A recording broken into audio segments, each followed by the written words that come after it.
Am I audible? Hi everyone. Am I audible at the last? Great. Thank you for the introduction. I love coming back here just because I think the kind of conversation that we have offline, and that excites me to come back to Kolkata every time. Either everyone reaches out, I'm always ready to come back here. Before I start, anyone attended my talk at CCE Kolkata? Great. Then you must be knowing what is on-device machine learning. Anyone wants to add or talk about briefly what is on-device machine learning, or why should we care about it? Anyone? Yeah.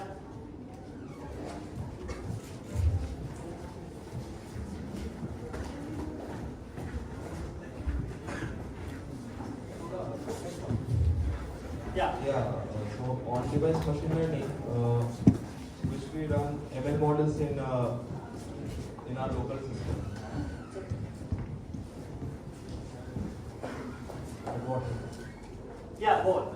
On-device machine learning is? Yeah, on-device machine learning, that's running ML models or training ML models in our local system. Yes. You want to add why should we care about it? Yeah, we should care about it because of resources like CPU, RAM, CPU for that, and many of the systems has not have the GPU.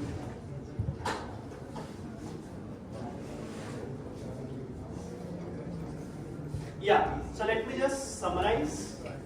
On-device machine learning, nothing but how do you run the models that we are built on device, right? For example, your phones, edge devices like Raspberry Pi, Jetson Nano, or these FPGAs. Like everyone knows, I think, or read about what are FPGAs. So these small devices where necessarily you would have a lot of compute of the cloud, right?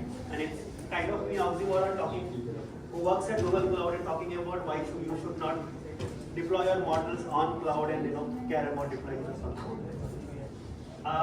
And it gives you a lot of things, right? Along with it, we'll cover that. And it is also, I think, one of my interests because pre-2020, right? Before 2021, before the start of whole OpenAI saga, all us applied scientists, data scientists, we are talking about how can we make this model smaller, right?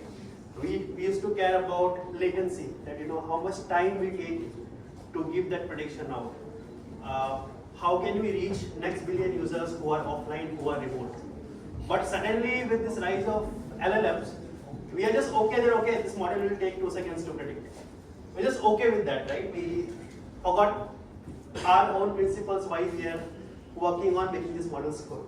And which is why I got into focusing on-device machine learning more, and how can we make these pre-existing models smaller or build more smaller solutions that work on offline devices, right? What enables you to do is then reach out, or that model can impact lives at very remote locations, right? That model that you build can use a lot of use cases where you don't have internet connectivity.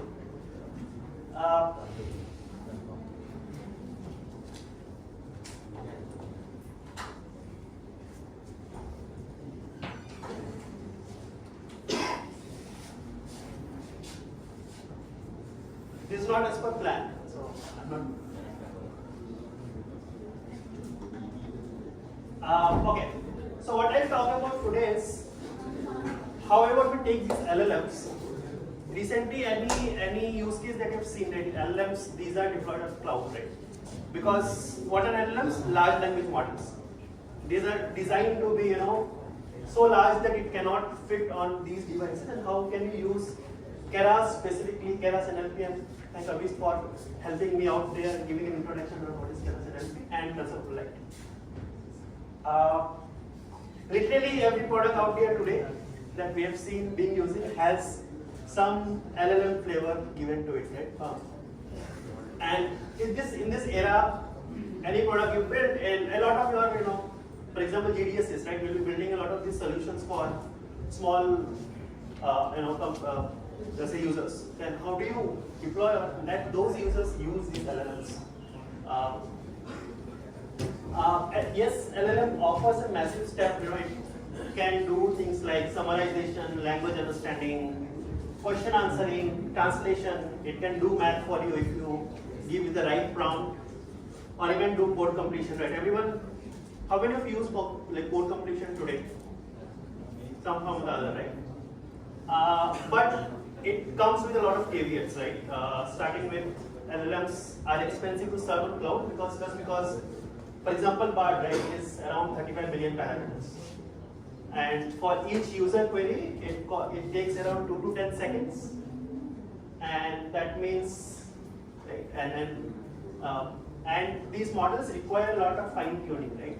For specific use cases. You cannot just take, let's say, Palm or GPT models and start using it right away, right? Because it doesn't know the use case that you are working on in that context. And the requirements around privacy, data leaks, the model remembering your confidential data. There was one example, I'll not take the company name of the product, but it exposed a lot of internal data of the company, right?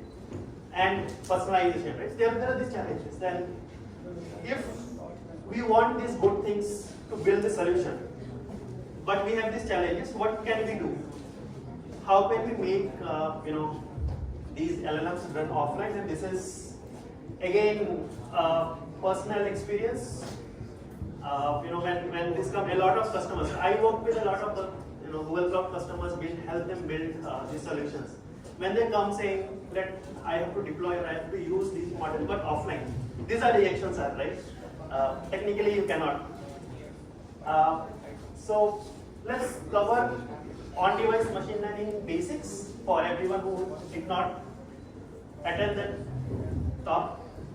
So on-device machine learning, yes, you deploy your models on these smaller devices. It gives you privacy because you are not streaming the user's data back to your servers, right? So I, as a user, would like to use ML solution that doesn't stream my data back.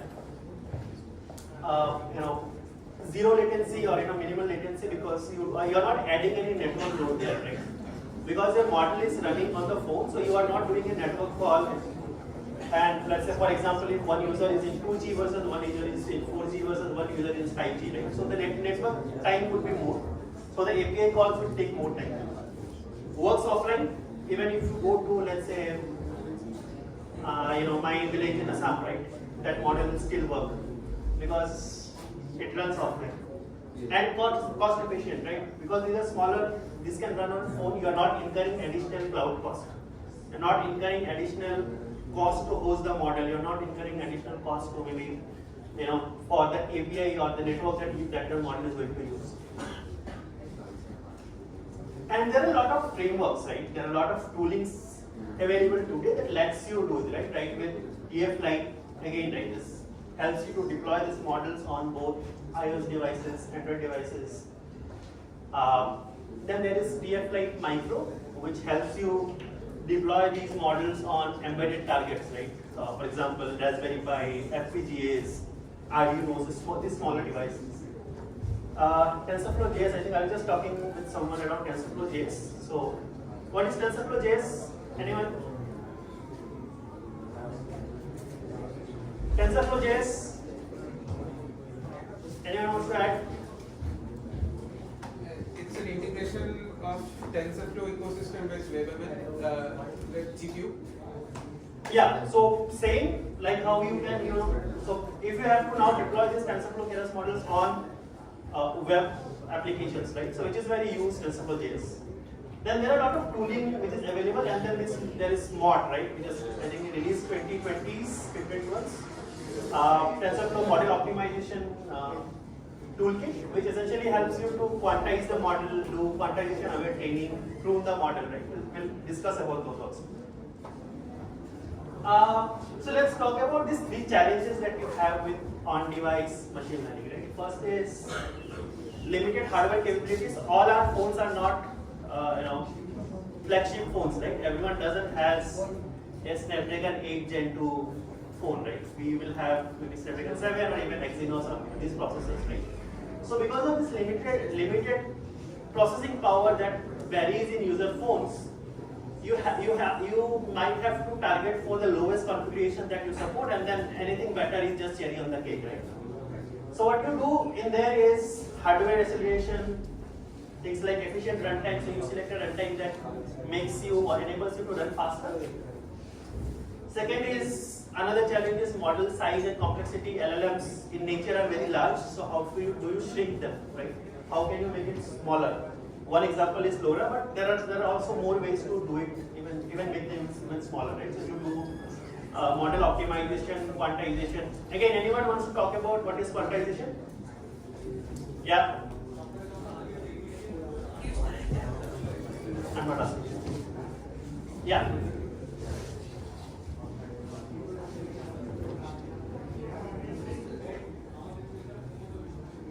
Let me just come here so that everyone can listen to you.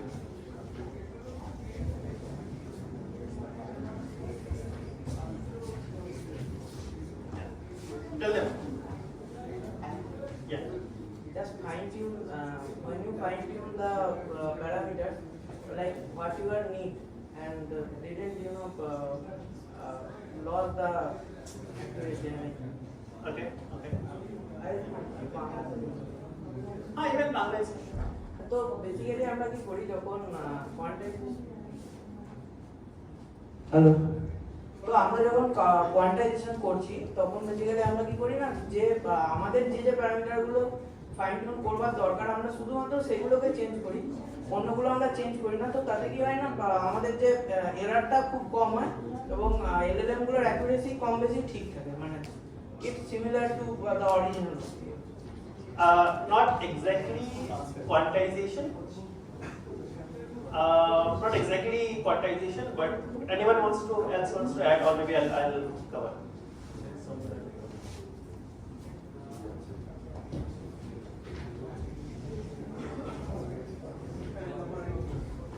Hello. Yeah. Yeah. After the quantization, the quantized model will run in the limited system with a limited number of resources. Yes. So how do you do it is, for example, while you are training the model, right? You are using maybe floating point as your operation values, right? So for example, here is 3452.3194, right? Quantization, what you do is strip the floating point numbers and just give the integers. So what it means is you're converting, an 8-bit operation to a 32-bit operation to an 8-bit operation, right? So less number of bit manipulations, which means you will do less compute. So you are reducing the model's footprint, you are reducing the model's compute that you require. And what it also means is that less operation means you are also increasing in speed. Here with me, how it works? That's an explanation that everyone gives.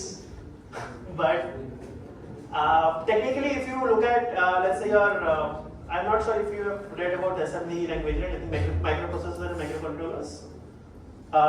Essentially, an 8-bit operation and 32-bit operation takes the same time. Then why are you saying you get improvement? Anyone wants to, put their points? If an 8-bit and 32-bit operation still takes the same time, then how we are getting an speed in model inference? Sorry? You are in the correct path.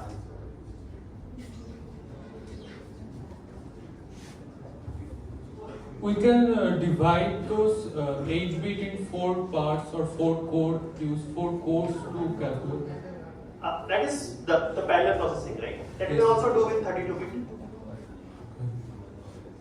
The overhead that you get here is because you are doing less I/O, right? You are storing, instead of storing in 32-bit data, you are storing 8-bit data, reading 8-bit data. So the speed jump you get is from the I/O operations because you are doing less of reads and writes instead of because if you look at that 32-bit and 8-bit operation exactly takes more or less the same time.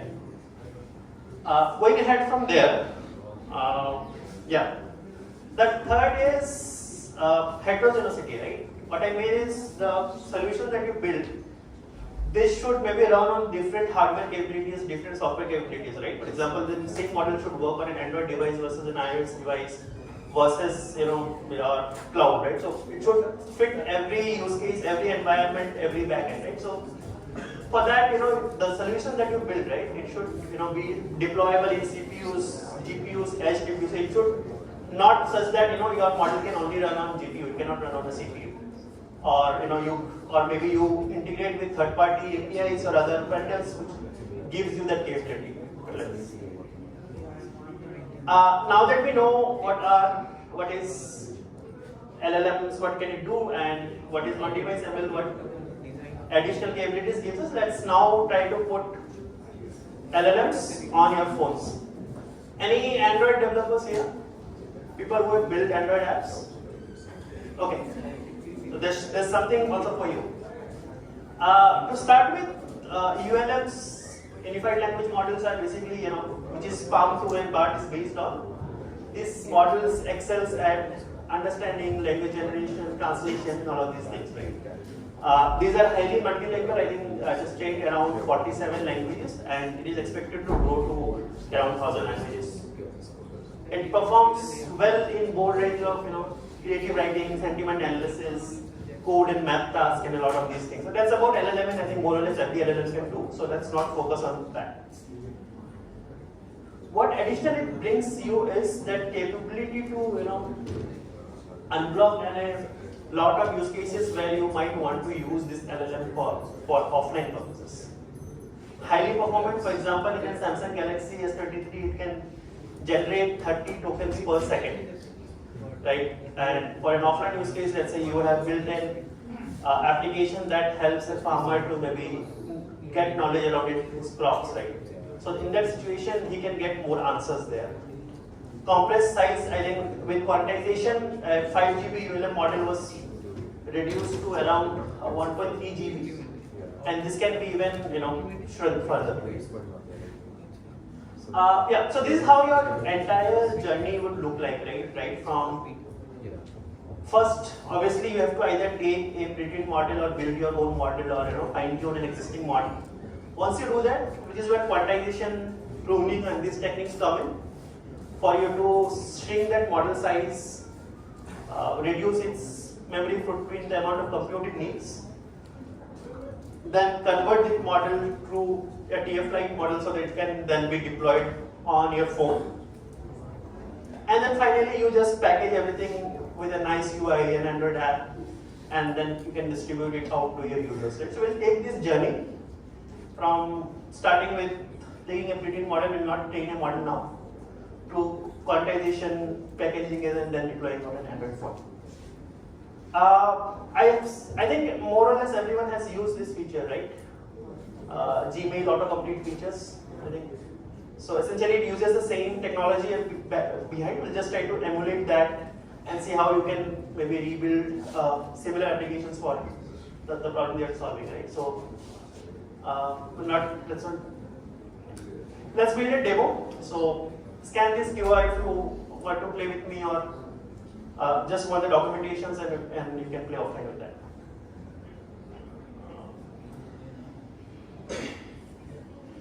Yeah. So this has a code lab. Everyone might be aware of what code labs are, and you can try it offline, right from training the model to quantizing it, then further deploying it on Android phones. Shall we proceed? Okay, before we go into building the demo, any questions still here?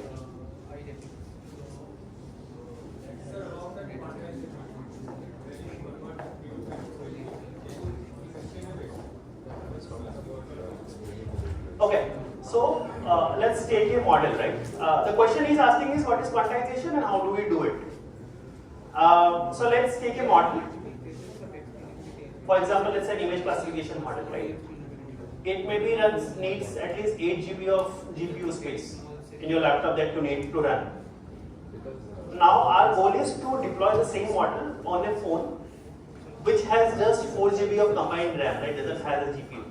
So this process of converting it is what we call quantization. Essentially, what you are doing is models are trained on floating point, right? Because of increased precision. Because floating point numbers gives you precision.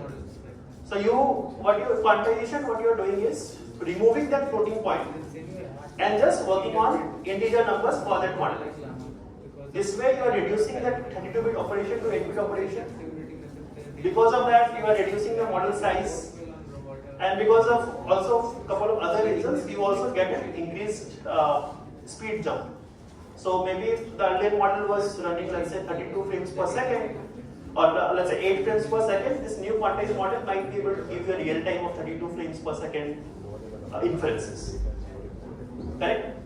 What also happens is, because you are removing the floating point numbers, obviously you will lose precision, right? The model will not work as the floating point model was working, because you are not doing a like floating point operation. So in order to overcome that, you do quantization aware training. What actually you are doing there is ML model forward pass, reverse pass, right? Forward pass and then back propagation. In the forward pass, you are training model in float 32, calculating, then you quantize the model, then you convert it to int. And based on that int model, you calculate the losses. And then the new loss, which was on int model, you are giving to the float model. So that way, in that process, the model learns to take care of the extra accuracy loss, which is just because quantization. And the final model that you get out of this quantization over training would be very closer to what you would achieve, right? Maybe 1 or 2% accuracy drop at max. Will it be fully accurate? Sorry? Will it be fully accurate? The loss? It would be, like I said, it would be, let's say if the original model was assume 100% accuracy, this model would be 98% accuracy, right? Not less than that. You'll still be having a very good performing model, which minimal drop in accuracy that still can serve your use case. And in order to do everything, you use this model optimization toolkit in TensorFlow. There are also, I think NVIDIA has TensorRT, which also allows you to do that. Okay, now let's build the demo. So I'll start with an open source Android skeleton app. It doesn't does anything apart from this autocomplete. Again, for just the demo purpose, we are not taking Palm or large model and quantizing it. We are taking GPT-2 models. We'll shrink it, deploy it on your phone, and see how that works. You can go ahead and quantize your own models and deploy it on phone. And this model, this app, I think I recorded it on my phone. This generates around 50 tokens in around 2 seconds. Yeah,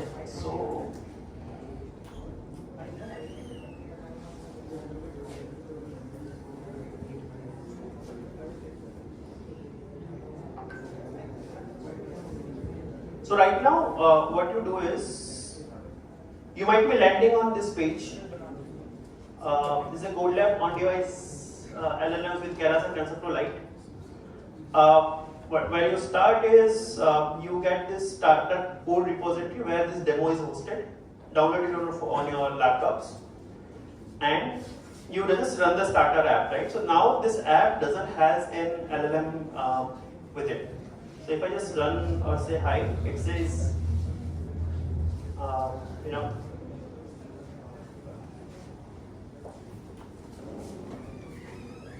it says the model is not there, it is missing. I'm not sure why it's not very clear, but that's how it is.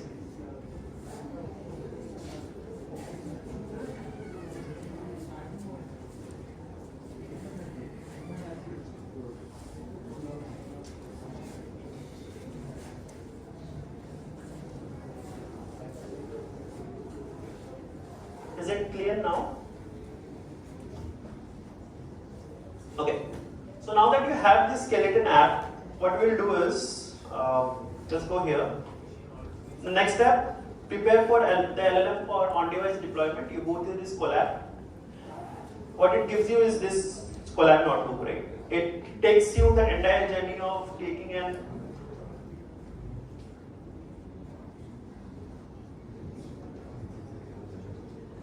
okay.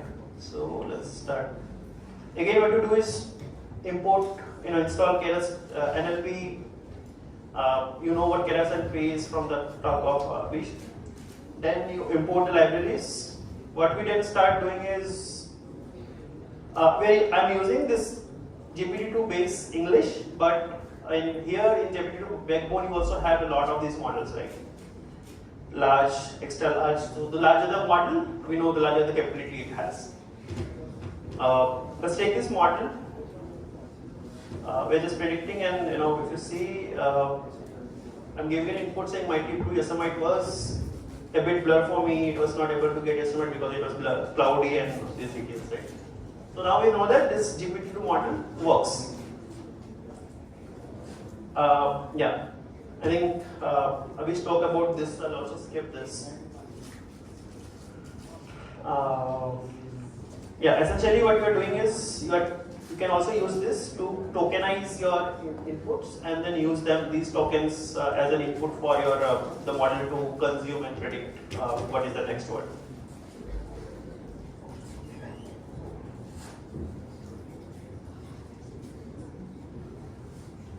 Yeah, so we start here where we are loading a GPU.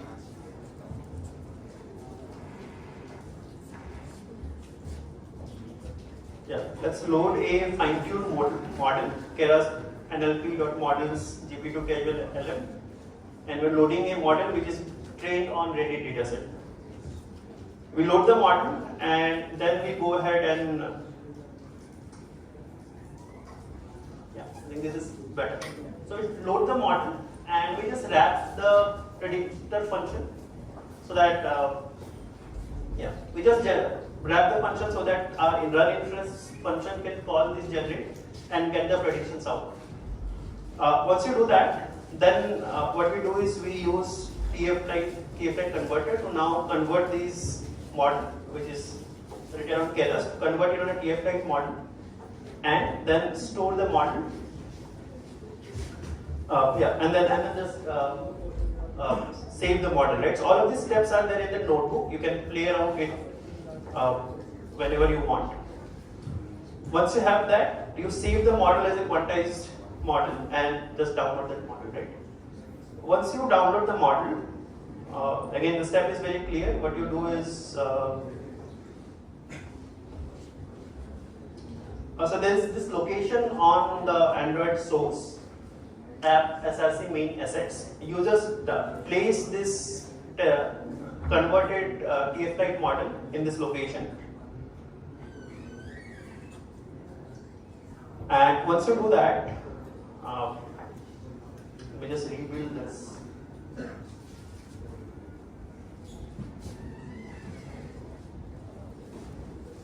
Yeah.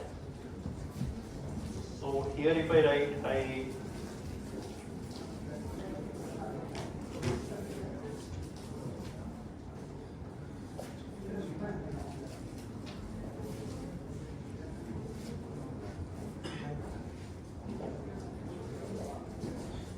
anyone please, those who are having food over here, please don't have it over here. You can go outside and have, please. Food is not allowed inside this auditorium.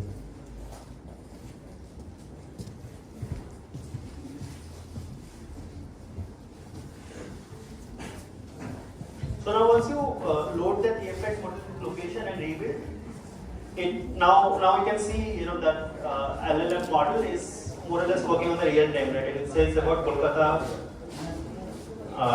things like it has beautiful restaurants in the neighborhood with very good traditional food, in which I agree to that, right? Yeah, so that's with the demo. And now you have that LLM, you have a skeleton app. We get creative, train your LLMs on any data set. Maybe this LLM can be your companion on studying, right? Tune that LLM, merge them together, and you have an Android app with on-device machine.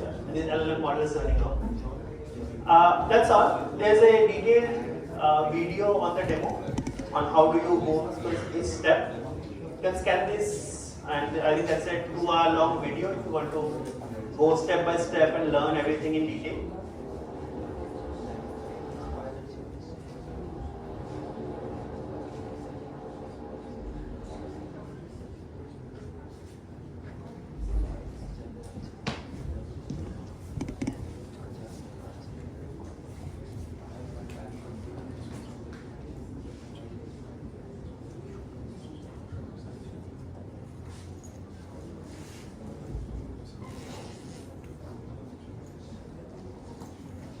Let's proceed. Okay. Thank you for having me again, third time in a row. And if you want to connect me, I'm here throughout the day. I'm also available on LinkedIn and Twitter. If you want to ask anything, I'm happy to help you. That's all. Thank you. Maybe we can take questions now.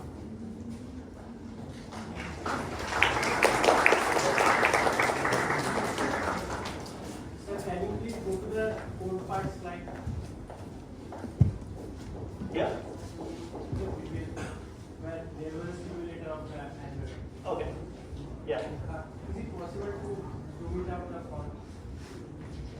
Font of this. Background code. This, right? So this code you get on that link I shared. This QR. This QR will lead you to the entire code lab that has both this page, right? It will let you to this page, and this is a Google I/O demo which they take this model and deploy K-Flight models, right? So I'll suggest everyone to go through this code lab. This way you'll get a first-hand experience on fine-tuning an LLM model, quantizing it, and then integrating that with an Android app. For Android developers, you can look at the Android app itself to understand how you leverage TFLite to integrate these LLM apps. For applied scientists, everyone or people here would go through this notebook, which is there here, to understand how do you train a model and quantize them. So there's something to learn for both. Yeah. And anything else apart from this? Is it possible to make the same in the iOS? Yeah. So same TFLite can be, it also works for iOS, right? So you can use this to integrate with the iOS apps. Thank you. Anything else?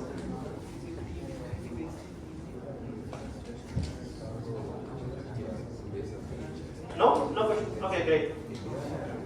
In that case, thank you again. I think we can ask a question. I think some of them answered, right? But anyway, if someone can just cover what is TF mode API does and how can you use it? TensorFlow model optimization toolkit.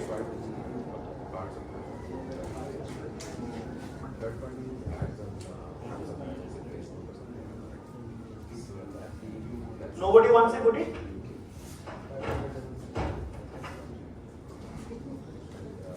TensorFlow model optimization toolkit. Anyone?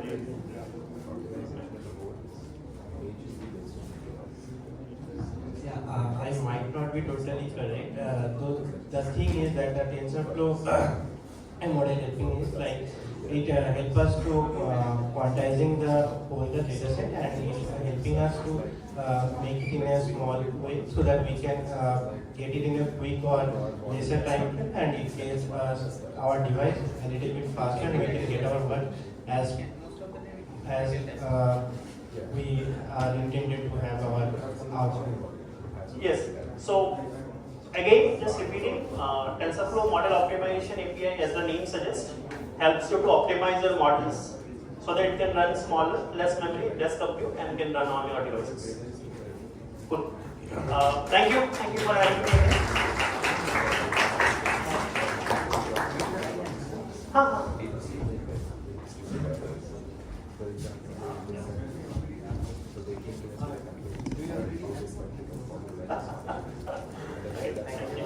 Thank you.